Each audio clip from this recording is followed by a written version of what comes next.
where do I find the best place for food, or I have no way to pay my utility bills. And you're talking to someone when you call 211 that has answered those questions 100 times a day, essentially. And backing that up is the accurate, up-to-date information that's gathered by our resource department. As a resource specialist, we contact agencies throughout our counties that we serve to make sure that we have up-to-date and correct information so we can provide that information to our callers. I had a caller yesterday who was a case manager for an agency in Tulsa County calling in regards to 3 or 4 of her clients that live in an assisted living apartment building.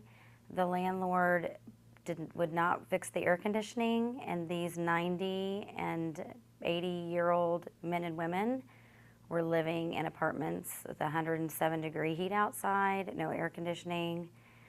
I referred the case manager to 2 agencies in the Tulsa area that could provide assistance in getting that corrected for those individuals. Most of the calls that we receive are just for basic needs.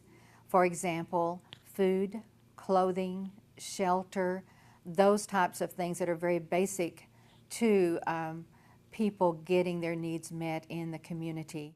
This mother called. Her stepson was 14 and had committed suicide.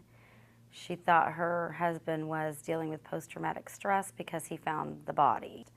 Really hard to listen to. You just feel the dynamics, I mean, even through the phone, of what these people are going through and their burden and their heaviness. And at that point, I kind of probed a little bit more to find out, is he eating, sleeping? I wanted to make sure that whatever referral to mental health I gave him would be, you know, an agency that dealt with post-traumatic stress, an agency that dealt with depression, that dealt with traumatic events happening in people's lives. One of the most memorable calls for me was during the blizzard that we had when there was snow and ice, and it came from the fire department. This one particular shift had had numerous calls from an older lady who could not get up out of bed. And when trying to get up out of bed, she would fall. They would respond to her, and they went to her house and they found bottled water and canned goods on the floor that she was eating from. They called us and they said, we have got to get this lady some help, because when it snows again, we will not be able to get to her street. We were able to immediately call an agency. They sent someone out with the fire department, and they were able to give her the services that she needs so that she would not be stranded there by herself during the ice storm. We feel like it saved her life.